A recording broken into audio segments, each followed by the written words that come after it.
Hey guys, welcome back to my channel. आज मेरी इस वीडियो में हम पढ़ेंगे प्रीमियम एंड डिस्काउंट जोन के बारे में। मैं आज आपको बताऊंगा कि प्रीमियम एंड डिस्काउंट जोन होता क्या है, कैसे हमें इसे यूज़ करना है, और सबसे ज़रूरी आज मैं आपको समझाऊंगा कि ऐसी कौन सी जगह होती हैं जहां हमें इस टूल को यूज़ करना है और ऐसी कौन सी जगह है जहां हमें इसे यूज़ नहीं करना है। देखो, हर कोई प्रीमियम एंड डिस्काउंट जोन पढ़ा तो देता है, लेकिन ये नहीं बताता कि कौन सी ऐसी जगह है जहां हमें इसे यूज नहीं करना है और कहां पे इसे यूज करना है, जिसकी वजह से लोग बहुत ज्यादा कंफ्यूज होते हैं। तो आज मैं ये सारा कंफ्यूजन दूर करूंगा और इसको पूरा डिटेल में एक्सप्लेन करूंगा। और मैं आज ही इस टॉपिक को क्यों पढ़ा रहा हूँ, क्योंकि एंट्री मॉड्यूल पढ़ने के बाद हमें कुछ टूल्स की जरूरत होती है और उन्हीं टूल्स में से ये एक टूल है जो हमें पढ़ना जरूरी है। तो सबसे पहले मेरी आपसे रिक्वेस्ट है कि अगर आपने मेरी एसएमसी आईसीटी की पूरी सीरीज नहीं देखी है तो प्लीज पहले जाके उसे जरूर देखना। उसका लिंक मैंने नीचे डिस्क्रिप्शन में दिया है, साथ ही यहाँ पे आपको आई बटन पे भी दिख रहा होगा। और उसे पहले देखना इसलिए जरूरी है क्योंकि हम जो सारे कॉन्सेप्ट है ना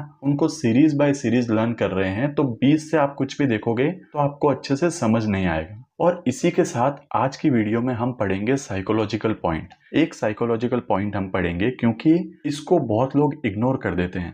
देखो, ट्रेडिंग के अंदर जो भी टेक्निकल है, टेक्निकल मतलब जो कुछ भी हम सीखते हैं, जैसे किसी ने एसएमसी सीख लिया, आईसीटी सीख लिया, किसी ने प्राइस एक्शन सीख लिया, अगर इनके अलावा भी और कुछ होता है, बहुत सारी थ्योरी होती है, किसी ने वो भी सीख लिया, तो वो सब मिला के ये जितना भी टेक्निकल है, मार्केट को समझने के लिए जितनी भी चीजें हैं ना हम सीखते हैं, वो सिर्फ और सिर्फ कितना है, 40%। और आपको भी पता है कि किसी भी फील्ड के अंदर सिर्फ 40% नॉलेज से आप कामयाब नहीं हो सकते, वो बहुत मुश्किल है। आपको जो बचा हुआ 60% है ना, जो बचा हुआ 60% है वो भी सीखना होगा, वो भी पढ़ना होगा, वो भी समझना होगा। और ये जो 60% है ना, वो है आपका माइंडसेट, आपकी साइकोलॉजी और आपका रिस्क मैनेजमेंट। देखो क्या है ना, आपने ट्रेडिंग में ऐसे बहुत से लोग देखे होंगे जो ऐसा बोलते हैं कि देखो भाई, मैं 3 साल से ट्रेडिंग सीख रहा हूँ, मैं 4 साल से सीख रहा हूँ, मैंने प्राइस एक्शन पूरा सीख लिया, एसएमसी आईसीटी पूरा सीख लिया, फिर भी मैं प्रॉफिट नहीं कर पा रहा हूँ, फिर भी मैं लॉस में ही हूँ। तो इसका रीजन ये है कि उस बंदे ने अपना पूरा के पूरा फोकस सिर्फ इस 40% को दिया है। उस बंदे ने कभी ट्राई नहीं किया कि वो अपने इस 60% को सीखे, इसको इम्प्रूव करे। उसने कभी अपनी साइकोलॉजी, अपने माइंडसेट पे काम ही नहीं किया। नहीं तो ट्रेडिंग में 1 साल बहुत होता है सीखने के लिए, उसे समझने के लिए, लेकिन उसके लिए आपको अपने माइंडसेट पे काम करना होगा। तो इसीलिए आज से मेरी सारी वीडियो में हम एक साइकोलॉजिकल पॉइंट भी डिस्कस करेंगे, ताकि आप इस 40% के साथ साथ इस 60% को भी इम्प्रूव कर पाओ और एक कंप्लीट ट्रेडर बन सको। तो चलो आज की वीडियो को स्टार्ट करते हैं। सबसे पहले समझते हैं प्रीमियम एंड डिस्काउंट जोन के कंसेप्ट को। वैसे मैं ये चीज़ पहले भी एक वीडियो में शॉर्ट में बता चुका हूँ, लेकिन आज हम इसे पूरा डिटेल में समझेंगे। तो जैसा मेरा पढ़ाने का तरीका है, जैसा मेरा समझाने का तरीका है, किसी भी चीज को पढ़ने से पहले सबसे पहले ये पढ़ना जरूरी है, ये समझना जरूरी है कि वो चीज आखिर में हमारी हेल्प कैसे करती है, आखिर क्यों हमें उसे यूज करना चाहिए। तो देखो क्या होता है ना, जब भी हम ट्रेडिंग में नए नए आते हैं, हम ट्रेडिंग नई नई सीखते हैं, हमारा माइंडसेट क्या होता है कि हम ज्यादा से ज्यादा ट्रेड ले ताकि हम ज्यादा से ज्यादा प्रॉफिट कर सके। ये एक बहुत ही गलत माइंडसेट है, लेकिन फिर भी हमारा माइंडसेट ऐसा ही होता है। धीरे धीरे हम चीजें सीखते हैं। तो देखो हम क्या करते हैं, हम अच्छे से सीख भी रहे हैं। हमने सीख लिया कि प्राइस के जो बायस है ना वो अपसाइड है, उसकी डायरेक्शन अपसाइड है, मार्केट ऊपर जाना चाहता है। ऐसे मार्केट ऊपर भी जा रहा है। अब यहाँ पे मार्केट क्या करता है, एक ऑर्डर ब्लॉक बना देता है। समझो यहाँ पे मार्केट ने क्या किया, एक ऑर्डर ब्लॉक बनाया। हम क्या करते हैं, ये देखते ही नहीं है कि ये जगह, ये जो एरिया है वो यहाँ से बाइंग करने के लिए सही है या नहीं है। हम क्या देखते हैं कि चलो यहाँ पे ऑर्डर ब्लॉक है या एफपीजी है, हमारे बायस अपसाइड है, हमारी डायरेक्शन अपसाइड है, और हम इधर से एक ट्रेड ले लेते हैं। इधर से हम एक ट्रेड ले लेते हैं। अब जैसे ही हम ट्रेड लेते हैं, मार्केट क्या करता है, थोड़ा सा ऊपर जाता है या नीचे आता है और फिर यहाँ से ऊपर चला जाता है।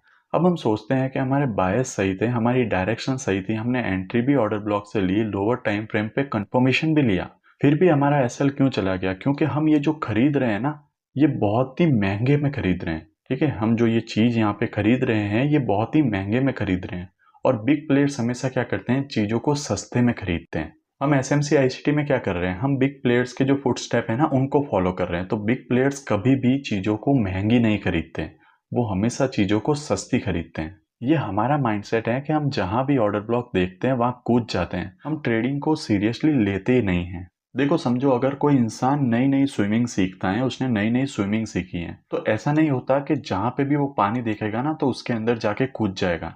नहीं, वो पहले क्या करेगा, कहीं भी पानी देखेगा, कहीं भी बहुत ज्यादा पानी होगा ना, तो वो सबसे पहले उसकी गहराई को चेक करेगा कि पानी कितना गहरा है। फिर वो देखेगा कि उस पानी में कोई ऐसे एनिमल्स तो नहीं है जिनकी वजह से उसको नुकसान हो सकता है। फिर वो उस पानी में जाके स्विमिंग करेगा, वो डायरेक्टली कहीं पे भी जाके कूदेगा नहीं। ठीक वैसे ही हम ट्रेडिंग में भी डायरेक्टली कहीं भी कूद नहीं सकते। हमें पहले ये जानना, ये समझना पड़ेगा कि जहाँ पे भी हम खरीदने वाले हैं वहाँ पे प्राइस हमें महंगी मिल रही है या सस्ती मिल रही है। और इसी चीज को समझने के लिए एक टूल है जो हमारी हेल्प करता है, जिसका नाम है प्रीमियम एंड डिस्काउंट जोन। ठीक है, ऐसा ये दिखता है। अब देखो, जो बिग प्लेयर्स होते हैं ना, उनको फोमो नहीं होता। वो चाहते हैं कि उनका ज्यादा से ज्यादा प्रॉफिट हो। भाई हर इंसान चाहता है कि उसका ज्यादा से ज्यादा प्रॉफिट हो। समझो आप एक दुकान चला रहे हो, अब कोई प्रोडक्ट है जो आप बेचते हो, उसकी प्राइस अप डाउन होती रहती है। जब भी आप उसे खरीदने जाते हो तो उसकी प्राइस अप डाउन होती रहती है। समझो कभी वो 10,000 का मिल रहा है, समझो कभी वो 10,000 का मिल रहा है, कभी 8,000 का मिल रहा है और कभी 12,000 का मिल रहा है। तो आप चाहोगे कि आपको वो चीज सस्ती से सस्ती मिले। क्यों सस्ती से सस्ती मिले? ताकि जब उसे आप बेचो तो आपका प्रॉफिट ज्यादा हो, आपका फायदा ज्यादा हो। ठीक वैसे ही बिग प्लेयर्स भी चाहते हैं कि वो अगर कहीं पे खरीद रहे हैं ना तो वो सस्ती से सस्ती प्राइस पे खरीदे, ताकि जब वो बेचे ना तो उनका प्रॉफिट ज्यादा हो, उनका फायदा ज्यादा हो। और हमें भी वही चीज करनी है, समझ रहे हो ना? हम उस चीज को महंगे में क्यों खरीदें, हम भी बिग प्लेयर्स के जैसे उस चीज को सस्ते में खरीदेंगे। जैसे समझो कि एक फोन है जो 80,000 का मिल रहा है अमेजोन, फ्लिपकार्ट, किसी पे भी। आपको पता है कि जब 3 या 4 दिन बाद एक सेल आने वाली है जिसमें उसकी प्राइस कितनी हो जाएगी, ऑलमोस्ट 60,000 उसकी प्राइस हो जाएगी। तो आप उसको 80,000 में क्यों लोगे? आप चाहोगे कि आपको वो चीज़ 60,000 में मिले। ठीक वैसे ही हमें ट्रेडिंग में भी करना है। हमें ये समझना है कि प्राइस यहाँ पे महंगी है, मैं इधर क्यों खरीदूं। तो इस चीज़ को समझने के लिए ये टूल हमारी हेल्प करेगा। अब ये टूल आता कहाँ से है, क्या इसकी सेटिंग है, सबसे पहले मैं आपको ये समझा देता हूँ। देखो, ये जो फिबोनाची टूल है ना, इसको आपको लगाना है। फिबोनाची टूल को आपको लगाना है। अब जैसे जब भी आप इस फिबोनाची टूल को लगाओगे, जब भी आप इसको लगाओगे, बाय डिफॉल्ट ये आपको ऐसा दिखेगा। एक सेकेंड रुको। बाय डिफॉल्ट ये आपको ऐसा दिखेगा। अब आपको क्या करना है, इसकी सेटिंग को चेंज करना है। इस पे क्लिक करना है और यहाँ सेटिंग पे जाना है। मैं आपको दिखा देता हूँ प्रीमियम एंड डिस्काउंट जोन की सेटिंग क्या है। तो आपको ये कुछ ऐसा दिखेगा। आपको क्या करना है, फिर इसकी सेटिंग को चेंज करना है और सेटिंग को ये कर देना है। देखो, सिर्फ 0 को टिक करना है, 0.5 को टिक करना है और 1 को टिक करना है। कलर आप अपने हिसाब से कोई भी रख सकते हो। मैंने ये रेड और ग्रीन रखा हुआ है। ठीक है, बाकी सबको अनटिक कर देना है। बैकग्राउंड आप चाहो तो ऑन करो, ये कलर दिखेगा, नहीं तो आपको सिर्फ लाइंस दिखेगी। तो ये पूरी सेटिंग है प्रीमियम एंड डिस्काउंट जोन की। जब आप इसको कर दोगे तो आपका ये टूल कुछ ऐसा दिखेगा। इसके बाद आपको क्या करना है, आपको यहाँ पे जाना है, सेव ड्राइंग एज पे क्लिक करके आपको इसका नाम देके इसको सेव कर लेना है। तो आपके क्या हो जाएगा, ये ऐसे प्रीमियम एंड डिस्काउंट की तरह सेव हो जाएगा। अब इसको यूज कैसे करना है वो समझते हैं। प्राइस कैसे मूव करता है, या तो अप साइड मूव करेगा या डाउन साइड मूव करेगा। साइडवेज में हमें इसको यूज नहीं करना है। प्राइस ऐसे अप साइड जा रहा है, समझो ये पूरा एक लेग है ना, इसके लो से और इसके हाई तक हमें इसको ऐसे मार्क करना है। ठीक है, ऐसे हमने मार्क कर दिया। अब ये जो सेंटर लाइन होती है ना, इसको हम कहते हैं इक्विलिब्रियम। जो सेंटर लाइन होती है इसको हम कहते हैं इक्विलिब्रियम।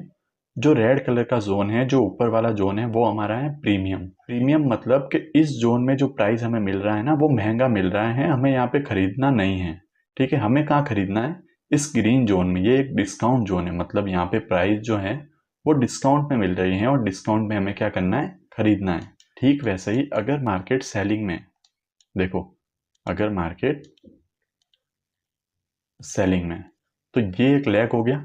आपको इस लैग में अब क्या करना है, ये प्रीमियम एंड डिस्काउंट जोन को लगाना है। ऐसे आपने इसको ऐसे लगा दिया। अब आप सेल कर रहे हो तो ये जो रेड जोन है ना, मतलब यहाँ पे प्राइस महंगी है, तो आप यहाँ से बेच सकते हो। कभी भी आपको यहाँ से नहीं बेचना है। ठीक है, आपको कहाँ से बेचना है, यहाँ से। आपको यहाँ से नहीं बेचना है। चलो अब इसके कुछ एग्जाम्पल्स भी देख लेते हैं लाइव चार्ट पे। देखो, मैं गोल्ड के चार्ट पे दिखाता हूँ आपको। इस पॉइंट से देखते हैं। देखो, ये एक लो है, यहाँ से मार्केट ऊपर जा रहा है, तो ये एक लेग है, इसका ये लो है और इसका ये हाई है। हमें क्या करना है, लो से हाई तक इस जोन को लगाना है। मैंने लो से हाई तक इसे लगा दिया। तो समझो अगर हमें अब बाय करना है तो कहाँ से करना है, हमें इस ग्रीन जोन से बाय करना है। इस ग्रीन जोन में फिर हमें एफपीजी ऑर्डर ब्लॉक ढूंढने हैं और वहां से बाय करना है। जैसे ये हो गया यहाँ से ऑर्डर ब्लॉक और यहाँ से हमारी बाइंग हो जाएगी। अब नेक्स्ट दूसरा हमें स्विंग लेना है। कहाँ से लेना है, इसके लो से इसके हाई तक। अब देखो हम वेट कर रहे हैं इस जोन का, प्राइस यहाँ पे आया नहीं और ऊपर चला गया, एक नया स्विंग बनाया। तो ये जो नया स्विंग बनाए हैं, तो क्या अब हम प्रीमियम एंड डिस्काउंट जोन को इस स्विंग पे लगाएंगे? नहीं, हमें क्या करना है, इस हाई को ऊपर शिफ्ट करना है, इस लो को वहीं रखना है और हाई को ऊपर शिफ्ट करना है। कब तक? जब तक के प्राइस इस डिस्काउंट जोन में ना आ जाए। अब देखो यहाँ पे प्राइस इस डिस्काउंट जोन में आया, सेकेंड यहाँ पे प्राइस इस डिस्काउंट जोन में आया। इस डिस्काउंट जोन में क्या है, ये रहा एक ऑर्डर ब्लॉक। तो यहाँ से हम क्या करेंगे, बाइंग करेंगे। फिर से देखो एक नया स्विंग बन गया। हम क्या करेंगे, इसके लो से हाई तक, ठीक है। सबसे पहले ये हाई, क्या मार्केट इस जोन में आया? नहीं आया और मार्केट ऊपर चला गया। तो हम क्या करेंगे, इस हाई को यहाँ तक लेके जाएंगे। प्राइस इसके अंदर आया? आया। कहाँ तक आया? ये जो एफपीजी ऑर्डर ब्लॉक है यहाँ तक, और फिर यहाँ से प्राइस ऊपर। तो ऐसे हमें इसका यूज करना है। अब मैं आपको एक एग्जांपल डाउन साइड का भी दिखा देता हूँ। समझो ये एक स्विंग है। हम क्या करेंगे, इसके लो से हाई तक इस जोन को लगाएंगे। मार्केट इसके अंदर आया? नहीं आया और मार्केट ऑन नीचे चला गया। तो हम क्या करेंगे, इस लो को यहाँ तक शिफ्ट करेंगे, ठीक है। जो नया लो बनाया है ना, इस टूल को यहाँ तक लेके आएंगे। अब हमारा जो डिस्काउंट जोन है वो कौन सा है, ये वाला। कौन सा जोन हमारा डिस्काउंट जोन है, ये वाला, ठीक है। अब इस जोन के अंदर देखो, ये रहा एक लास्ट ऑर्डर ब्लॉक, ये रहा लास्ट ऑर्डर ब्लॉक। मार्केट इस पे आया और नीचे आ गया। तो ऐसे हमें इस चीज का यूज करना है, ऐसे हम इसको यूज करेंगे। अब सिर्फ क्या ये गोल्ड में काम करता है? नहीं, ये हर जगह काम करता है। आप इसको कहीं भी देख सकते हो। जैसे बहुत लोगों को डाउट होता है कि ये चीजें इंडियन मार्केट में काम करती है या नहीं करती, तो ये चीजें इंडियन मार्केट में भी काम करती है। मैं एक बार आपको बैंक निफ्टी पे दिखा देता हूँ। तो ये बैंक निफ्टी का चार्ट है, मैं इस पे भी आपको एक बार ये टूल लगा के दिखा देता हूँ। देखो ये लो है, ये हाई है। हमने ये टूल लगा दिया, मार्केट इसके अंदर आया, ग्रीन जोन के अंदर नहीं आया। अब नहीं आया है तो हम क्या करेंगे, इसको अगले हाई पे शिफ्ट करेंगे। शिफ्ट किया, मार्केट इस ग्रीन जोन के अंदर आया और यहाँ से ऊपर चला गया, ठीक है। वापस से नया स्विंग बना, हम क्या करेंगे, इसको यहाँ पे लगा दिया। मार्केट इसके अंदर आया, ऊपर चला गया। फिर से नया स्विंग बना, हम क्या करेंगे, इसको यहाँ से लेके यहाँ तक लगा देंगे। मार्केट ग्रीन जोन के अंदर आया और ऊपर चला गया। फिर से नया स्विंग बना, हम क्या करेंगे, इसको यहाँ से लेके यहाँ तक लगाएंगे। फिर से ग्रीन जोन के अंदर आया और ऊपर चला गया। तो ऐसे हमें इस टूल को यूज करना है। चलो अब समझते हैं कि ऐसी कौन सी जगह है जहां हमें इसे यूज नहीं करना है। ठीक है, तो ऐसी कौन सी जगह है जहां हमें इसका यूज नहीं करना है, उसको भी समझते हैं। देखो ये यहाँ पे देखो, यहाँ पे मैं आपको समझाता हूँ। यहाँ से कोई ऑर्डर ब्लॉक एफपीजी था बड़े टाइम फ्रेम का, वहां से प्राइस ऊपर जा रही है। आपने क्या किया, प्रीमियम एंड डिस्काउंट जोन लगाया। प्राइस के अंदर आया? नहीं आया। आपने इसको अगले हाई पे शिफ्ट किया। प्राइस इसके अंदर आया? नहीं आया। आपने क्या किया, इसको अगले हाई पे शिफ्ट किया। प्राइस इसके अंदर आया? नहीं आया। आपने क्या किया, इसको और अगले हाई पे शिफ्ट किया। प्राइस इसके अंदर आया? नहीं आया। आपने इसको और ऊपर शिफ्ट किया और अब तो प्राइस का ट्रेंड ही चेंज हो गया। तो अब तो मार्केट की डायरेक्शन ही चेंज हो गई है, लेकिन प्राइस आपके डिस्काउंट जोन में आके ऊपर नहीं गया। और आपने कितना मूव मिस किया, देखो ये कितना मूव है, ऑलमोस्ट यहाँ से लेके यहाँ तक है 1300 पिप। तो क्या आप 1300 पिप को जाने दोगे सिर्फ इसलिए क्योंकि प्राइस डिस्काउंट जोन में नहीं आया? नहीं नहीं। तो अब इस चीज को आपको समझना जरूरी है कि ऐसा यहाँ पे क्या था कि प्राइस डिस्काउंट जोन में आया ही नहीं। आखिर इसकी वजह क्या है, तो हम इस पार्ट को समझते हैं। देखो कि इस पूरे पोर्शन में प्राइस डिस्काउंट जोन पे आए बिना ही ऊपर क्यों भागता रहा। तो इसको 1 डे टाइम फ्रेम पे देखते हैं। ये आ गए हम 1 डे टाइम फ्रेम पे और ये जो पोर्शन है ये मैंने मार्क किया था। तो यहाँ पे क्या हुआ है, देखो प्राइस ने डेली के ऑर्डर ब्लॉक को टैप किया है। ऑर्डर ब्लॉक को टैप करने के बाद जो हमारा 3 कैंडल स्विंग का कॉन्सेप्ट है, मतलब टैपिंग, डिस्प्लेसमेंट, रीटेस्ट और एक्सपेंशन, वो सारी चीज़ें फॉलो की है। इसी कैंडल ने देखो टैप किया है और डिस्प्लेसमेंट भी दिया है, इसने रीटेस्ट भी किया है। और नेक्स्ट कैंडल क्या करेगी, एक्सपेंशन। एक्सपेंशन कैंडल का मतलब होता है कि ऐसी कैंडल जहां पे रीटेस्ट बहुत कम होते हैं और वो बहुत फास्ट भागती हैं। फिर से समझो, एक्सपेंशन कैंडल का क्या मतलब होता है कि ऐसी कैंडल जहां पे रीटेस्ट बहुत कम होते हैं और वो बहुत फास्ट भागती हैं। तो हमें इन टूल को यूज करने के साथ साथ ये भी देखना जरूरी है कि मार्केट कैसे बिहेव कर रहा है, मार्केट किस जगह पे है, क्या चीज वहां पे हो रही है। अगर मार्केट एक्सपेंशन कर रहा है, मार्केट एक्सपेंशन कैंडल दे रहा है, तो आपके माइंड में ये आना चाहिए कि मार्केट जो है ना वो डिस्काउंट जोन में नहीं आएगा, वो जो पहला एफपीजी ऑर्डर ब्लॉक होगा ना उससे ही भाग जाएगा। तो आई होप आपको ये चीज अच्छे से समझ आई होगी कि जब भी प्राइस एक्सपेंशन दे रहा होता है उस जगह पे हमें इसका यूज नहीं करना है। देखो, अगर एक्सपेंशन वाली कैंडल में भी प्राइस डिस्काउंट जोन पे आता है तो बहुत अच्छी बात है। तो हमारे माइंड में ये आना चाहिए कि हो सकता है प्राइस डिस्काउंट जोन में ना आए और पहले एफपीजी ऑर्डर ब्लॉक से ही भाग जाए, तो हमें उसके लिए भी रेडी रहना है। और अगर मैं टाइम फ्रेम की बात करूं कि इसको कौन से टाइम फ्रेम पे यूज करना है, तो जिस भी टाइम फ्रेम पे आप स्ट्रक्चर देख रहे हो, जिस भी टाइम फ्रेम पे आप एंट्री लेने का सोच रहे हो, उस टाइम फ्रेम पे आप इसको यूज कर सकते हो। आप 5 मिनट में करोगे तो उस पर भी ये वर्क करेगा, लेकिन मेरी एडवाइस है कि आप बड़े टाइम फ्रेम पे ही इसको यूज करो। अब चलो बात करते हैं हमारे एक साइकोलॉजिकल पॉइंट की। किसकी बात करते हैं, साइकोलॉजिकल पॉइंट की। साइकोलॉजिकल पॉइंट है ना, तो इसमें जो पहला पॉइंट है उसको हम समझेंगे, जो कि है हमारा आरआर। क्या है हमारा आरआर? आरआर क्या होता है? आरआर होता है हमारा रिस्क और रिवॉर्ड रेशियो। ठीक है, आरआर क्या होता है? हमारा रिस्क और रिवॉर्ड रेशियो। अब हमने एंट्री लेना सीख लिया ना, तो हमें यह भी पता होना चाहिए कि किस ट्रेड में हमारा रिस्क कितना होना चाहिए, हमारा रिवॉर्ड कितना होना चाहिए। तो देखो, रिस्क और रिवॉर्ड का मतलब यही है कि किसी ट्रेड में आप कितना रिस्क ले रहे हो। मतलब जितने डॉलर का भी आपका स्टॉप लॉस है ना, उसके बदले में आप टारगेट कितना ले रहे हो। जैसे समझो, कोई एक ट्रेड आपने लिया और उस ट्रेड में आपने $10 का टारगेट रखा। तो अब इस $10 के बदले सबसे पहले ये समझो कि मैं बात ये नहीं कर रहा हूँ कि आपका स्टॉप लॉस ही जाएगा, आपका टीपी आ रहा है, तब मैं बात कर रहा हूँ कि इस $10 जो आपने रिस्क लिया था ना, उसके बदले आप टारगेट कितना ले रहे हो। क्या आपका टारगेट $5 है, क्या आपका टारगेट $10 है, $20 है, $30 है, या उससे भी ज़्यादा है। ठीक है, आपका टारगेट $10 के रिस्क पे कितना है, 5 है, 10 है, 20 है, या 30 है, या उससे ज़्यादा है। अब हम नए नए होते हैं ना, तो ऑब्वियसली बहुत ज़्यादा स्विंग ट्रेड हम होल्ड नहीं कर पाते, अंदर एक डर भी रहता है और वो रहना भी चाहिए। लेकिन आप $10 के बदले कितना टारगेट ले रहे हो वो बहुत ज़रूरी है। अगर आप फिक्स रिवॉर्ड 1:1 है, मतलब आप जितना लॉस ले रहे हो ना उतना ही आपका टारगेट है। अगर $10 का आपका रिस्क है तो आपका टारगेट भी $10 है। या फिर आप 1:2 ले रहे हो। 1:2 का मतलब है कि अगर आप $10 का रिस्क ले रहे हो ना, तो आप टारगेट ले रहे हो $20। और नेक्स्ट आता है 1:3। 1:3 मतलब कि अगर आप $10 का रिस्क ले रहे हो तो आप $30 उस ट्रेड में प्रॉफिट कर रहे हो। देखो, सबसे अच्छा जिसको मैं मानता हूँ वो है 1:3। ठीक है, वो कौन सा है? 1:3। क्यों ये सबसे अच्छा है, अब इस पे मैं बाद में आता हूँ। सबसे पहले मैं ये बताता हूँ कि आपको ये क्यों नहीं लेने चाहिए। देखो, जब भी हम ट्रेडिंग में नए नए आते हैं ना, ट्रेडिंग में नए नए आते हैं, तो ऐसा कभी नहीं होता कि आप नए नए आके आपकी जो एक्यूरेसी हो गई ना वो 80% 90% हो गई। ऐसा कभी नहीं होता। आप जब नए नए आओगे तो पहले आप लॉस करोगे सेम स्ट्रेटेजी पे। समझो किसी के लिए वो स्ट्रेटेजी 80% प्रॉफिटेबल है, उसको 80% एक्यूरेसी दे रही है और उसने आपको वो स्ट्रेटेजी बता दी, तो इसका मतलब ये नहीं होगा कि अगले दिन से आप भी 80% एक्यूरेसी के साथ प्रॉफिट करने लग जाओगे। नहीं, आप पहले उस स्ट्रेटेजी पे लॉस करोगे, धीरे धीरे आप ब्रेक इवन पे आओगे, फिर आपकी एक्यूरेसी होगी 40%, 50%, 60, 70, और फिर जाके आप 80% एक्यूरेसी पे आओगे उसी स्ट्रेटेजी पे।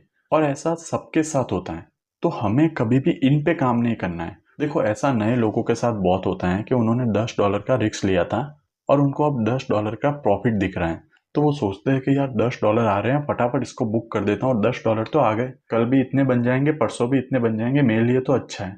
लेकिन वो ये समझ ही नहीं पाया कि $10 पे उस ट्रेड को कट करना, $10 पे ही उस ट्रेड से बाहर निकल जाना उसकी साइकोलॉजी को इफेक्ट कर रहा है। अब समझो, मान लो अगले 2 उसके क्या हो गए, लॉस हो गए, तो अगले 2 एसएल में उसने जितना प्रॉफिट किया था वो भी गया, प्लस उसके कैपिटल से भी उसका लॉस हो गया। तो ऐसे इंसान कभी भी प्रॉफिटेबल नहीं बनते। वो क्या करते हैं, एक दिन पैसा कमाएंगे, अगले 10 दिन में उसको गवा देंगे। आपने देखा होगा बहुत से ऐसे लोग होते हैं जो आपको आके ऐसा बोलते होंगे, जो ट्रेडिंग करते हैं, जो आपको आके ऐसा बोलते हैं कि यार आज तो मुझे बहुत अच्छा प्रॉफिट हो गया, मैंने तो एक ही ट्रेड में 10,000 20,000 30,000 जितना भी उसने बनाया आपको बताते हैं, लेकिन फिर वो 10 दिन के लिए गायब हो जाते हैं। आपको ये चीज नहीं करनी है। एक दिन का चाहे 2,000 बनाओ, लेकिन कंसिस्टेंसी के साथ बनाओ कि आप हर दिन 2,000 बना रहे हो। ऐसे हम प्रॉफिटेबल बनते हैं। मान लो किसी दिन नुकसान भी हो गया तो आपका नुकसान होना चाहिए 2,000 प्रॉफिट पे 500 का, 600 का, ऐसा आपका नुकसान होना चाहिए। फिर अगले दिन वापस 2,000 बनाओ। ऐसे आपको प्रॉफिटेबल बनना है। ऐसे नहीं कि एक दिन बहुत ज्यादा कमा लिया लेकिन अगले 10 दिन में उन सबको गवा दिया। तो इसके लिए कभी भी इन पे काम नहीं करना है। ऐसी ट्रेड जहां पे आपका टारगेट 1:1 या 1:2 ही हो, उस ट्रेड को अवॉइड करो, उसमें एंट्री मत करो। अगले दिन ट्रेड लो, अगली ट्रेड ढूंढो। मार्केट बहुत मौके देता है। ऐसा तो है नहीं कि एक ट्रेड के बाद मार्केट भाग जाएगा, नहीं। तो इन दो रिस्क रिवॉर्ड को आपको हमेशा अवॉइड करना है, 1:1 और 1:2। इन दोनों पे कभी भी काम नहीं करना है। हमेशा आपका फोकस क्या होना चाहिए, 1:3 पे। क्यों होना चाहिए 1:3? अब मैं आपको समझाता हूँ। देखो 1:3 का मतलब क्या है और इससे आपको प्रॉफिटेबल बनना कितना आसान होगा समझो। तो समझो एक महीने में कितने ट्रेडिंग डेज होते हैं, 20 से 22 होते हैं। सैटरडे संडे को अगर हम निकाल दें तो जो ट्रेडिंग डेज होते हैं ना एक महीने में, वो 20 से 22 होते होंगे। अब 20 से 22 होते हैं तो आपने समझो हर दिन एक एक ट्रेड लिया, ठीक है। तो मतलब 22 दिन में आपने कितनी ट्रेड ली, 22 ट्रेड्स ली, ठीक है। 22 ट्रेड्स ली और आपका जो कैपिटल है ना वो है $500। मैं एक एग्जांपल दे रहा हूँ, $500 आपका कैपिटल है। आपने दिन में एक ट्रेड ली है और आपने फिक्स किया है कि दिन का आपका लॉस कितना होगा, $20 का।